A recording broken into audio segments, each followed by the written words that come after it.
70 años después de la Guerra Civil en España, este sigue siendo uno de los episodios de más honda repercusión internacional de la historia del siglo XX. El mundo se convulsionó con la tragedia española.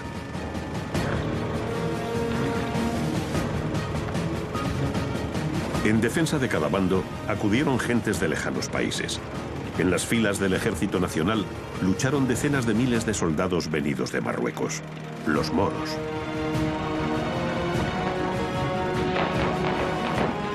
Utilizados como punta de lanza del ejército de Franco, la fama de la combatividad con que se empleaban en la batalla pronto les granjeó una siniestra aureola. ¿Quiénes eran estas tropas africanas? ¿Cuál es el origen de su leyenda negra? Al frente de una de estas unidades se encontraba un militar cuya reputación de valor corría pareja con los métodos expeditivos que a menudo empleaba con el enemigo. Era Mohamed Ben Misian, el general moro.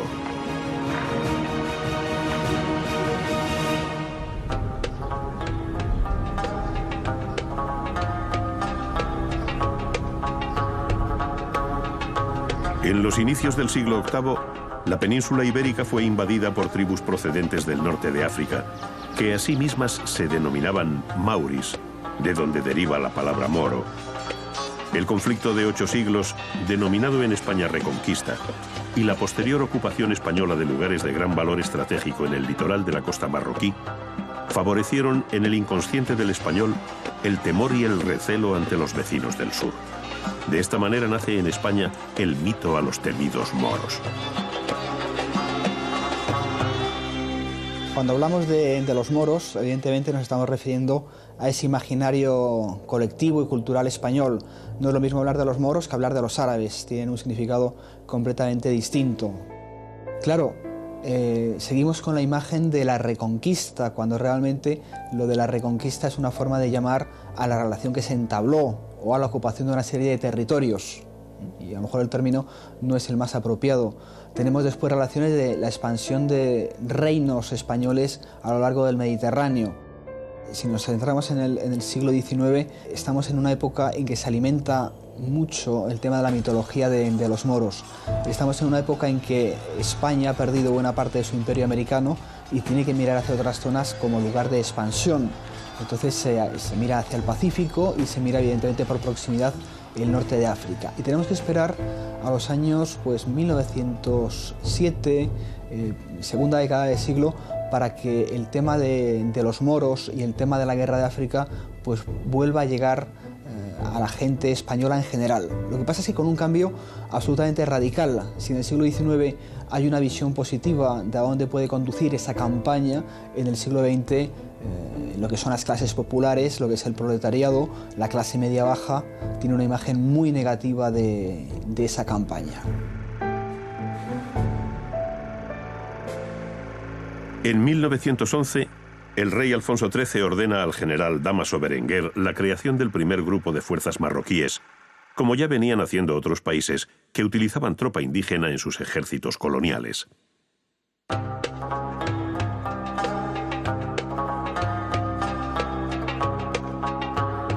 El nuevo cuerpo se funda en la ciudad norteafricana de Melilla, y aunque el alistamiento al principio es tímido, pronto se organizan tabores de infantería y escuadrones de caballería en otras plazas bajo soberanía española, como Tetuán o Villa Sanjurjo.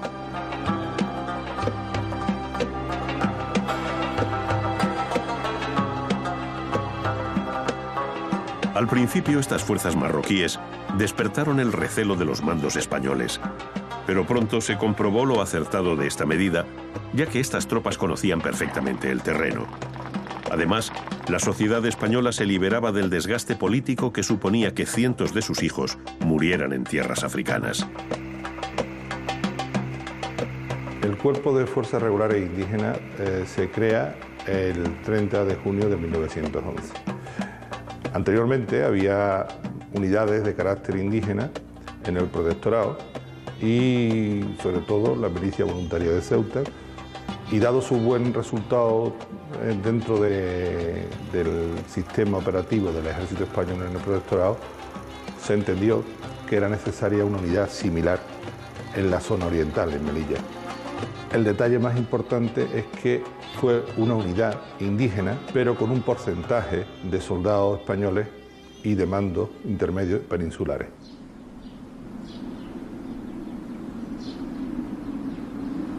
El cuerpo de regulares y otras unidades indígenas como las jarcas y la mejala del sultán se van a nutrir de hombres en las cabilas leales a España. Estos eran los herederos de los llamados mogataces o moros de paz, que desde siglos antes venían sirviendo en el ejército español. El componente europeo de oficiales y tropa reforzaba la confianza en estas fuerzas.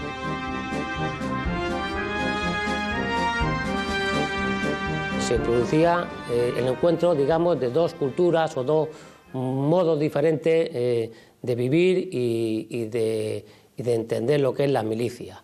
El indígena, que algunos incluso tendrían dificultades para entender perfectamente al mando que era español y que hablaba castellano, y que se solventaba porque el mando que iba a estas unidades era seleccionado. La mayoría de ellos aprendieron o sabían el arabía o el cherja para poder entenderse con la gente, y luego además estaban muy identificados con las modas y costumbres del personal indígena y de aquellos que se integraban en las Fuerzas Armadas españolas. Los acontecimientos en la zona de influencia española se precipitan en 1921. Bajo el mandato español se encuentran algunas de las tribus más belicosas de Marruecos, como los Beni Urriaguel, que instigados por el cabecilla Abd el-Krim se han alzado en armas proclamando una república independiente en el Rif. El comandante general de Melilla, general Silvestre, belicoso y temperamental, se lanza a la pacificación de esta zona del protectorado por la vía de las armas, aunque los informes de sus espías lo desaconsejan.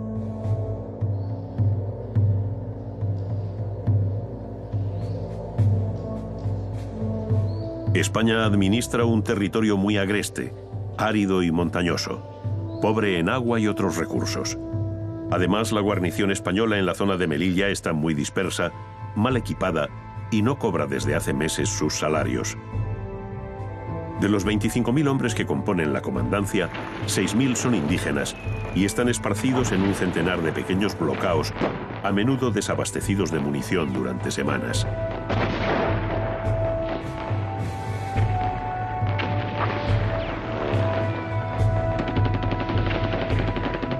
El avance de Silvestre desencadena el llamado desastre de Anual, que supone la caída de todas las posiciones de la Comandancia General de Melilla. Esta se convierte en una de las más dolorosas derrotas del ejército español. En esta acción, las fuerzas marroquíes al servicio de España jugaron un papel crucial cuando desertaron y se pasaron al enemigo.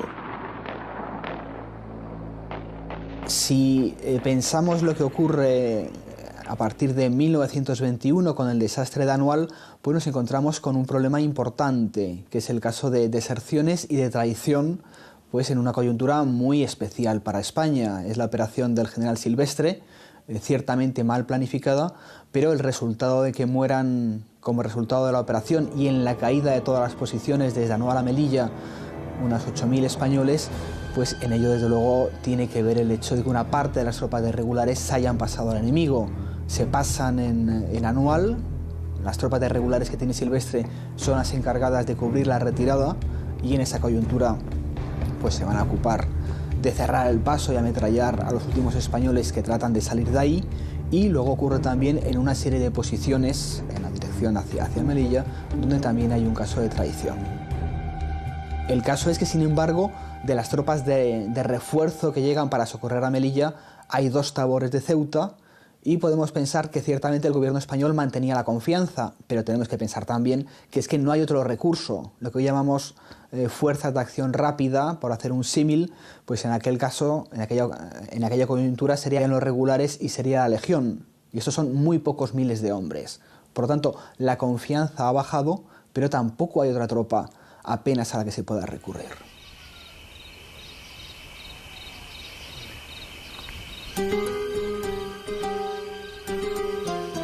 En 1897, en el aduar de Mazuza, una aldea cercana a Melilla, nace Mohamed Ben Misián, hijo de un importante caíd conocido como Misián el Bueno.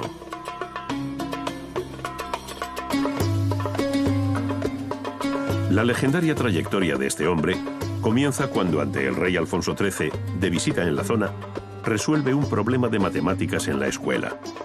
El rey lo apadrina y, como el niño desea ser militar, Alfonso XIII manda que se modifiquen las ordenanzas de la Academia de Infantería de Toledo para que pueda ingresar por primera vez como cadete un musulmán de origen marroquí.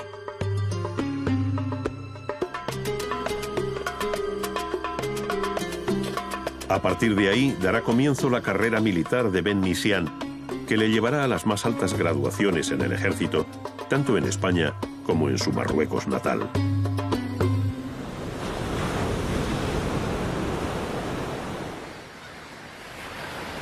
Mientras, en Melilla, la bella ciudad norteafricana, cunde el pánico. Las jarcas de Abdelkrim están ya en Nador. La caída de la ciudad parece inminente. No hay tropas para defenderla y la población, presa del pánico, se refugia al abrigo de las murallas.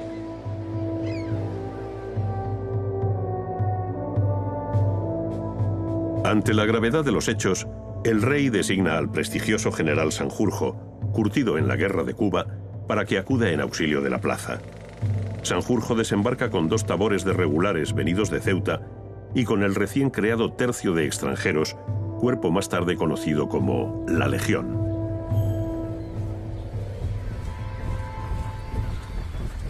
La llegada de estas tropas anima a los defensores de Melilla, que a partir de ese momento emprenden la reconquista del territorio perdido a costa de numerosas bajas entre las tropas amigas indígenas. Tras la desbandada y la deserción en Anual, las tropas leales por fin se han reagrupado y luchan con gran valor, derrotando a un enemigo muy superior.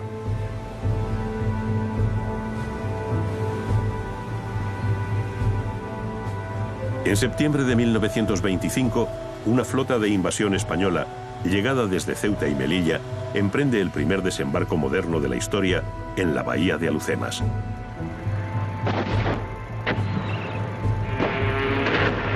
$18.000 hombres, muchos de ellos tropas de regulares marroquíes, con apoyo de artillería naval y carros de combate, atacan el corazón del territorio sublevado de Abdelkrim en el centro del Rif, defendido por 40.000 hombres levantados en armas, muy motivados, pero con escasa instrucción militar. Los cabileños son finalmente derrotados, en buena medida debido al uso de gas y perita por parte del ejército español.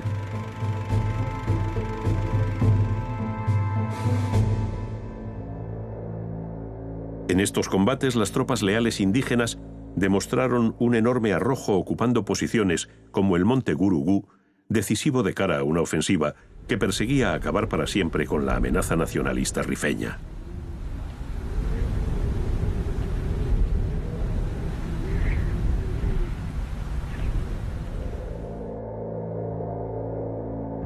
En 1921, Ben Misián cae herido en los combates de Higuer y Ben, pero se repone y puede participar como comandante en las operaciones en torno al desembarco de Alhucemas.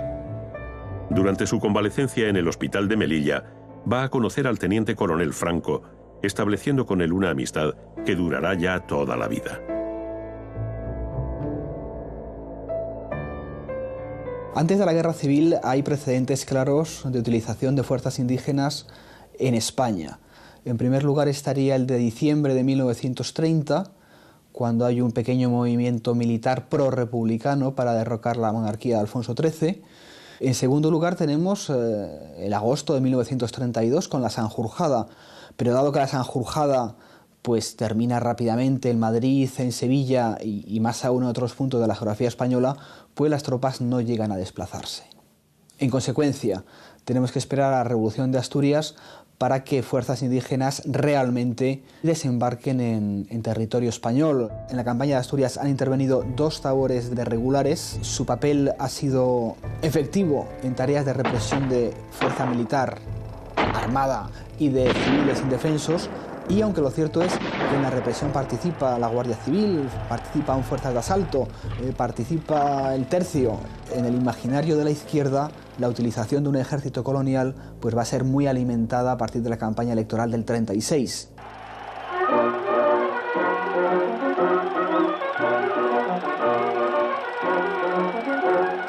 En 1936 gana las elecciones generales una coalición de izquierdas que agrupa desde republicanos moderados hasta anarquistas. La fractura social en España se ahonda y crece el clima de enfrentamiento civil. La facción más conservadora del ejército comienza los preparativos de un golpe de Estado contra la República. El ensayo general lo realizan en las maniobras militares del Llano Amarillo, cerca de Tetuán.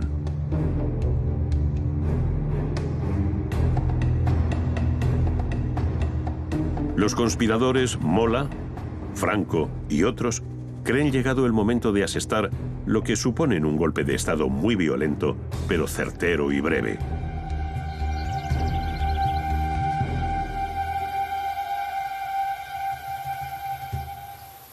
Se tiene la convicción de que casi todas las unidades se van a unir al alzamiento.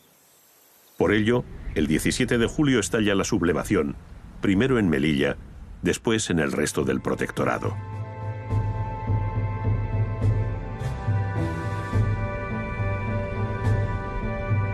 Ben Misián se une a la conjura y participa activamente en ella desde el primer momento.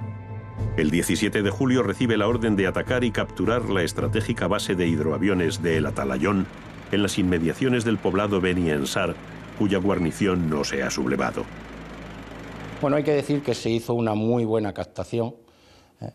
Se les ofertó una serie de prerrogativas, se les avanzó una serie de pagas. Hay que pensar que en aquella época esta zona del protectorado español estaba muy subdesarrollada, vivían en cávilas, prácticamente no tenían recursos.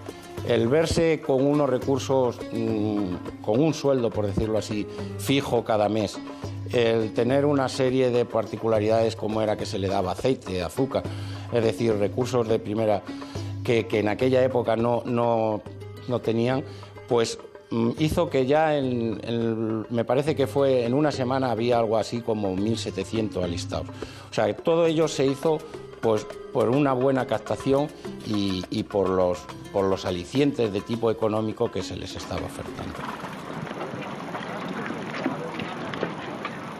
La tarea de la recluta se convierte en un objetivo prioritario para el ejército franquista. Los funcionarios españoles se apresuran a alistar el mayor número de soldados posible. Este encargo se le hace a Weber, que era responsable de asuntos indígenas, después llegó a ser alto comisario. Y este hombre, conocedor profundo de la mentalidad del marroquí, pues se pone en contacto directamente con los caides de cada una de las cávilas y de los poblados, y por otro lado con los jefes de las cofradías religiosas. Esa campaña inmediatamente da su fruto porque hay un caldo de cultivo efectivo, que es que ha habido 2 años o 3 de sequía y hay una hambruna profunda en el Rif. Por eso se produce alistamientos, tanto mayoritariamente son de la zona española, pero también de la zona francesa y de otras colonias francesas próximas.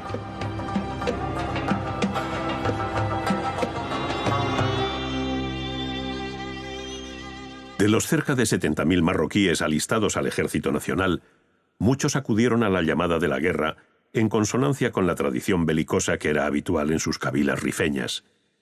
Otros por un deseo de combatir al ateísmo, enemigo de las religiones, que a su parecer se había instalado en España.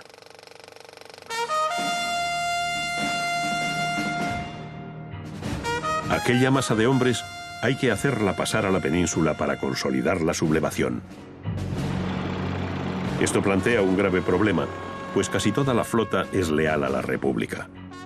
La solución que se adopta es el transporte de pequeños grupos de soldados en aviones. De esta manera se produce el primer puente aéreo de la historia.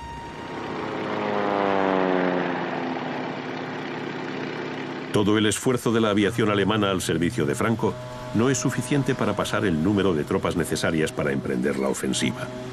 En Ceuta se agolpan varios miles de regulares y legionarios esperando cruzar el estrecho.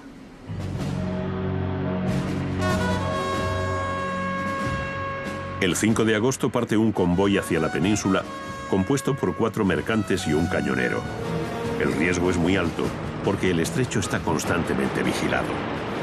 A media tarde sale el convoy bajo la atenta mirada de Franco, que observa desde el Monte Hacho.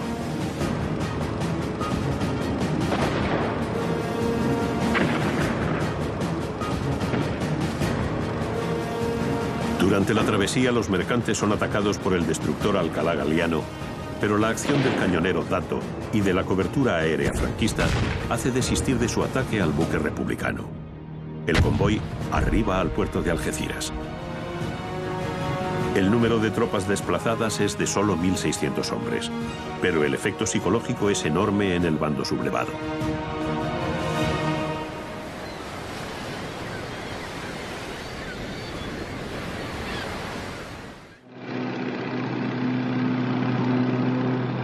El 14 de agosto, el comandante Misián pasa en avión con su tabor de regulares a la península.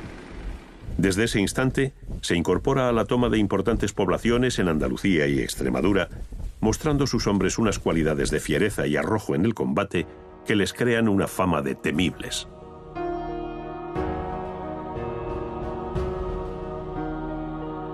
Con el grueso de tropas africanas ya en la península, se organizan columnas de ataque, ligeras, pero con mucha capacidad de maniobra. Comienza entonces el avance imparable hacia el norte. Es la conocida Marcha sobre Madrid, que pretende tomar la capital sin dar capacidad de organizar la defensa a las fuerzas republicanas. Las tropas marroquíes van a ser muy importantes en la primera coyuntura de la Guerra Civil Española, esa fase que llamamos la Marcha sobre Madrid. Realmente son importantes de julio a noviembre del 36. Luego su papel va a ser mucho menos significativo. Bien es cierto que unos 60.000 marroquíes combaten en el ejército de Franco, pero que es un número que se podría haber cubierto con el nuevo ejército que se está creando en la España franquista. Sin embargo, en julio de 1936 forman parte de esa punta de choque del ejército de África, que va a pasar en barco a la península, y en un momento de incertidumbre, en un momento en que el ejército español apenas interviene, pues son fuerzas que permiten el avance por Andalucía, por Extremadura, por Toledo, y llegan hasta las puertas de Madrid. Y ahí los pocos miles de fuerzas que integran los tabores pues son muy importantes junto a las tropas del tercio de extranjeros.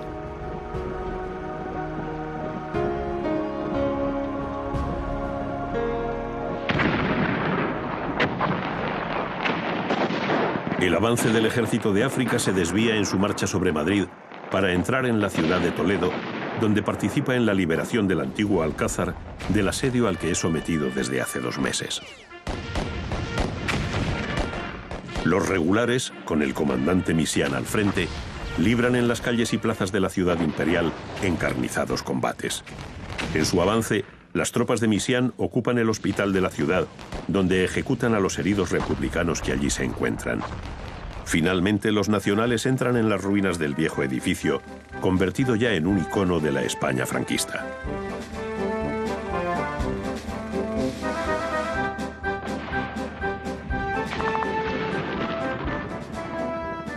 A principios de noviembre, las columnas que partieron de Sevilla llegan a Madrid, en lo que se prevé una conquista rápida de la capital, pero el avance se detiene en la ciudad universitaria, donde se libran durísimos combates.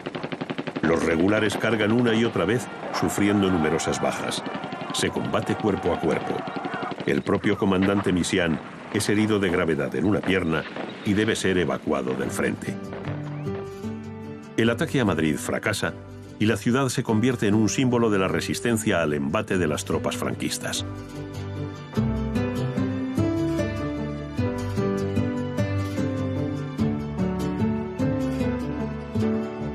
Dirigiendo el llamado Ejército de África, se encuentra el coronel Juan Yagüe, un hombre severo con el enemigo. En sus columnas, junto a las tropas marroquíes, marcha también la Legión, un cuerpo de reciente creación, pero con una fama de dureza y valor muy acreditada en las campañas de pacificación de Marruecos.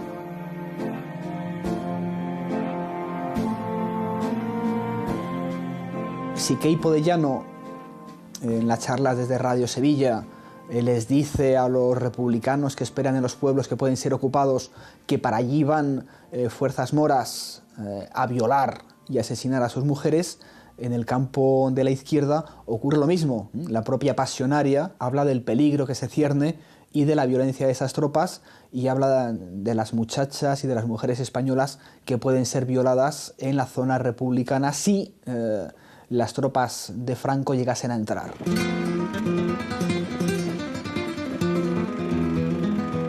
La noticia de que hay en España un ejército colonial, compuesto en su mayoría por marroquíes, recorre todos los frentes. Esto siembra el miedo y la confusión en las fuerzas republicanas, que comprueban en sus propias carnes la dureza que emplean estas tropas. Un convoy de los primeros grupos de regulares que llega a un cruce ferroviario como era Medina del Campo, bajan los regulares e inmediatamente se desbanda. Se desbanda de tal manera que no le queda más remedio al comandante del Tábor que diezmar. O sea, 1 de cada 10 fue fusilado. La tropa marroquí debió pensar que en la península se podían emplear los mismos métodos que eran habituales en sus cabilas. Estos actos de pillaje fueron siempre reprimidos con dureza sobre la marcha, aunque algún mando pudiera dejar a sus hombres sin vigilancia. 2 mujeres jóvenes españolas han sido detenidas por una circunstancia que desconocemos. Estas 2 chicas son interrogadas por Belmisián. A una de ellas la encuentra pues, un carnet sindical en la camisa, y el sin más la lleva a un colegio donde están acantonadas las tropas y se las entrega pues, para que hagan con ellas lo que quieran, es decir, para que las violen en grupo y después pues, las maten. Y en el momento de la supuesta entrega de estas 2 chicas, el periodista norteamericano dice haberle dicho a Belmisián, pero qué locura es esa, y el otro pues le dirige una sonrisa sardónica y le dice que no se preocupe, que pasadas 4 horas pues estarán muertas y habrán sufrido poco. Pero estamos hablando de información de prensa no suficientemente contrastada y que no sabemos hasta qué punto todo aquello fue realidad.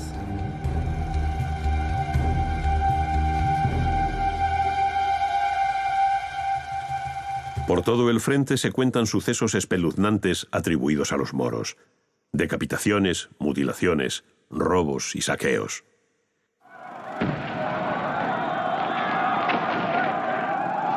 Lo cierto es que estos hombres, que avanzan entre el ulular de sus gritos y sus cánticos guerreros, son expertos en golpes de mano nocturnos en los que siempre degüellan a los centinelas enemigos.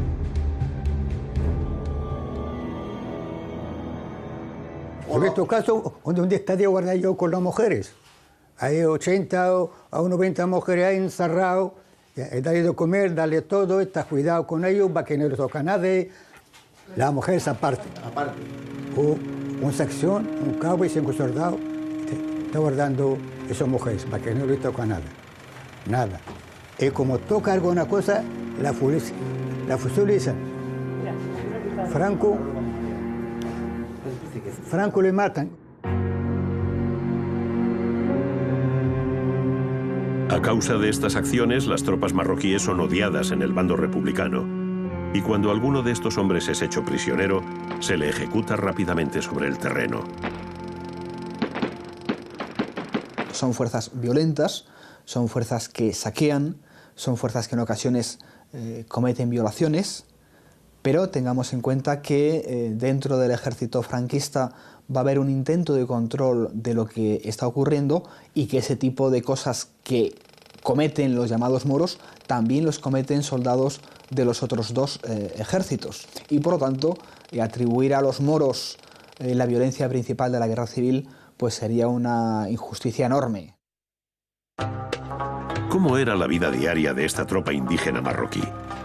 A través de diversos testimonios, se puede reconstruir las particularidades de la vida cotidiana de una de estas unidades de regulares. Normalmente el soldado indígena era una persona dura. Por las situaciones de su vida cotidiana estaban habituados a la dureza de las cávilas. La moral la podemos, sin lugar a duda, decir que era muy alta. La formación para el combate pues era, digamos, superior al resto de las unidades, por eso, porque ya tenían unos antecedentes, venían a la hora de alistarse con formación militar. Todos ellos normalmente eran buenos tiradores, les gustaba jactarse de sus hechos, es decir, podemos decir, no tenían miedo. Digamos que eran unidades en concreto y hablando en términos generales, con muy alta moral para el combate. El Estado Mayor de Franco, gran conocedor del carácter de estas tropas, supo cuidar desde el primer momento todos los aspectos inherentes a su condición de musulmanas, desde la gastronomía hasta los oficios religiosos. Se perseguía con ello la fidelidad de una tropa vital y evitar así las deserciones.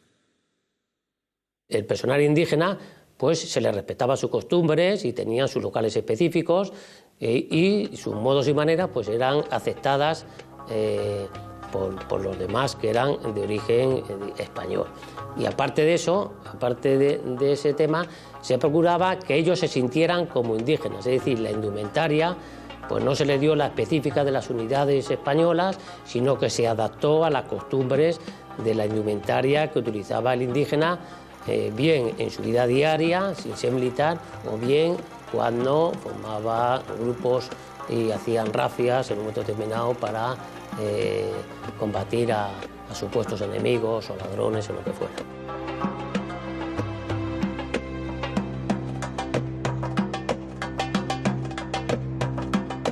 Los musulmanes contaron desde el principio con lugares de esparcimiento solo para ellos, donde tomar el té y escuchar su música. Existían los llamados bacalitos, pequeños puestos ambulantes donde se encontraba prácticamente de todo. Los matarifes de reses según el rito musulmán y algunas peregrinaciones organizadas a la Meca fueron otros tratos preferentes dados por los mandos.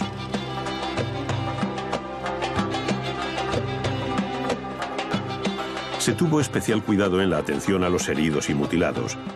Para ello se construyeron los llamados hospitales y residencias para moros, con todas las atenciones de una retaguardia que veía en estos hombres a sus mejores soldados. La existencia de capellanes y faquíes en la unidad pues también le daba un carácter, por decirlo de una manera, solemne a la permanencia de estos elementos musulmanes dentro de la unidad.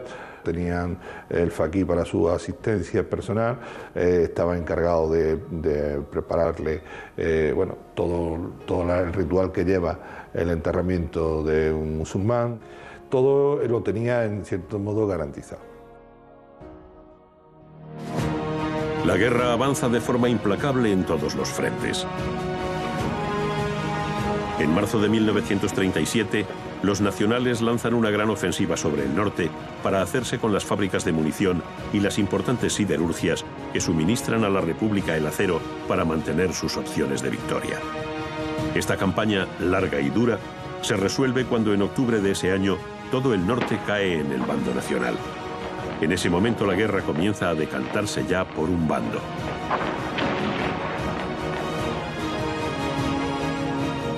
En estos combates aparece de nuevo Mohamed Ben Misián. Repuesto de sus heridas en el frente de Madrid, es ascendido al empleo de teniente coronel y ostenta el mando del tercer grupo de regulares de Ceuta.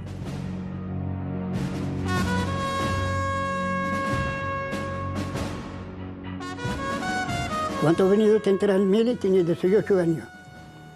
El año 37 yo estaba aquí en el cárcel. Después fui a España. Cuando marché a España, encontré el tabor mío, Jarama. Y quedamos 2 días en Jarama con la compañía, y retiramos, marchamos el Bengarrón. Después, ya se generó Mzian, Coroni. O sea, tiempo hizo Coroni nada más, pero el mando del general. Ya hace un avance el Teruel. Después llama al general Marcial para nosotros. Y seguimos así y llegamos a Pedra Juliana. En Pedra Juliana, ahí he ido yo. El frente se traslada a tierras aragonesas en un intento de los nacionales de llegar al mar y cortar a la República en dos. Tras la toma de Teruel, el frente aragonés se desmorona y comienza a cundir el desánimo en el bando republicano. En el invierno de 1938 se registran las temperaturas más bajas de toda la contienda, con menos de 20 grados bajo cero. Déjame de frente. Frente es hambre. El zapato sale el trigo así, el zapato, el trigo, porque no puede quitar zapato. Está el bien apegado a la alpargata. Encontramos sacos de dinero, de plata y de todo, pero no puedo cogerlo. Ya sabes que te vas a morir ahí. Venga, frente. Y se han muerto mucha gente como chinche. Y los fusiles como caña tirado. Tras la llegada al Mediterráneo por Vinaroz, el ejército de Franco avanza en dirección a Valencia.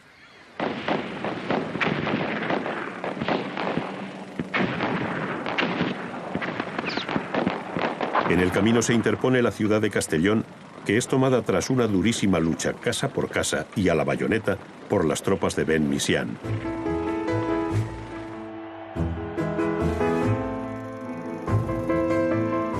La República intenta desesperadamente evitar esta tenaza mortal y para ello realiza en verano una ofensiva de distracción cruzando el río Ebro. El empuje inicial se agota y Franco toma la contraofensiva, produciéndose la más larga y sangrienta batalla de toda la guerra civil. En estas operaciones, el teniente coronel Misián se distingue en la toma de los inaccesibles peñascos de la Sierra de Cavalls. En la conquista de estos roquedos y en medio de fortísimos combates, las tropas legionarias y moras pierden a 7.000 de sus hombres. La guerra se precipita hacia un inexorable desenlace.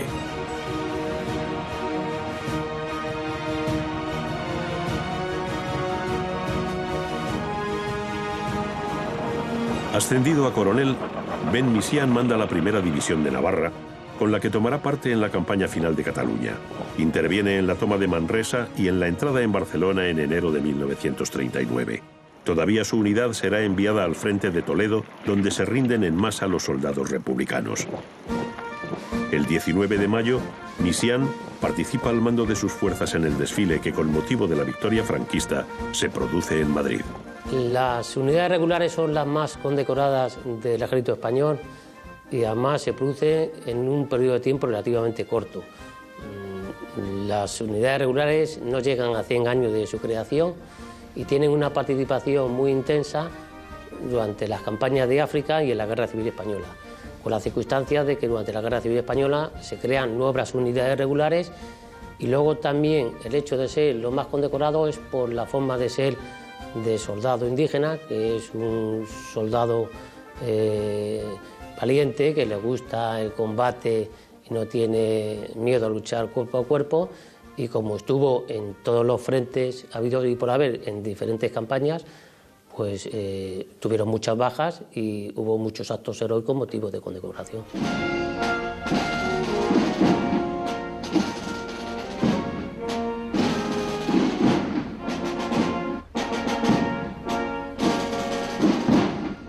En cuanto a las bajas, pues en la guerra civil, si no recuerdo mal, hay más de, son me parece 12.000 bajas y más de 30.000 heridos. Es decir, que es un palmarés, digamos, muy elevado de lo que se produce, del total de bajas que se produce en esta contienda.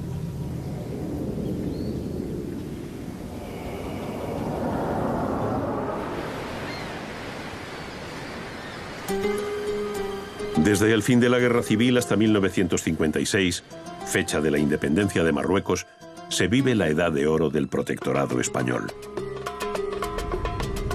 España es la potencia protectora de una parte de Marruecos, en la zona norte, con importantes ciudades y plazas como Tetuán, Ceuta o Melilla.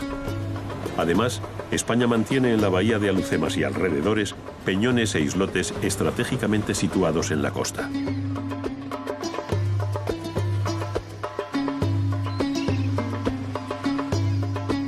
El protectorado está gobernado por un alto comisario, cargo de confianza que supone en la práctica un premio y que recae siempre en un militar africanista muy afecto al régimen del general Franco.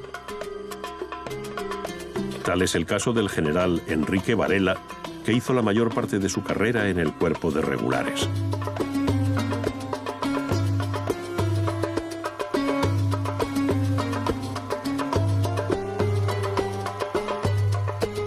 El protectorado supone una escasa fracción del territorio marroquí, un 5% del total del país, con menos de 1 millón de habitantes, dedicados en su mayoría a la agricultura, al pastoreo y al pequeño comercio. Sin embargo, hay acuartelada una guarnición de 70.000 hombres, la mayoría en unidades indígenas. Estas unidades mantienen, como un recuerdo de los tiempos pasados, todo el exotismo de las unidades coloniales.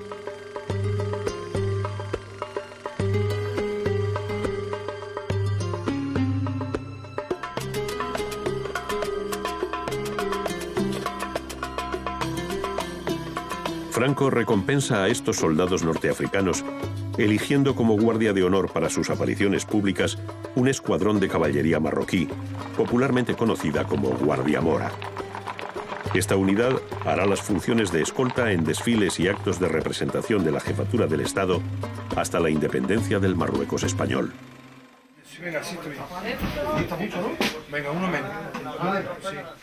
Sin embargo, son las bandas de música de los grupos de regulares, conocidas como nubas, las que mejor representan este sueño colonial. Las nubas constituyeron la verdadera alma marroquí del cuerpo de regulares, tanto por lo colorido y exótico de sus uniformes como por la vistosa celebración de sus desfiles.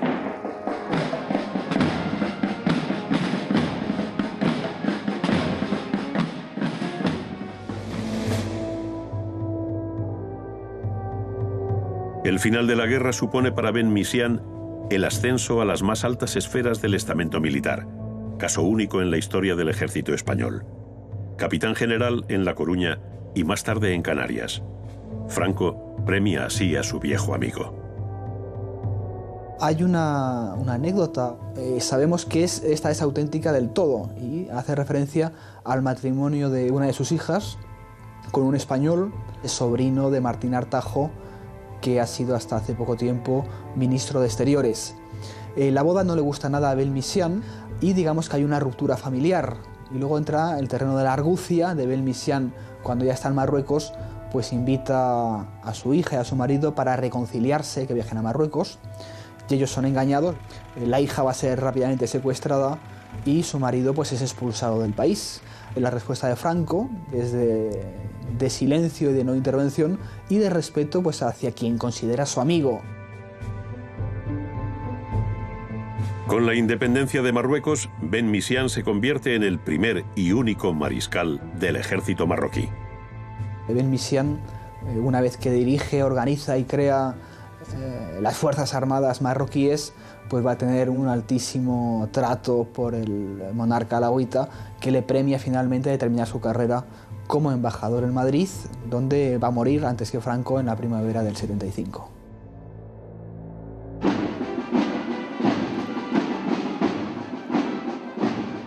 Los regulares fueron exactamente igual que el resto de unidades del ejército y iguales que algunas unidades del ejército de la República. Fue barbarie generalizada. Yo digo la verdad, yo fui un chaval, la guerra muy mal, muy mal.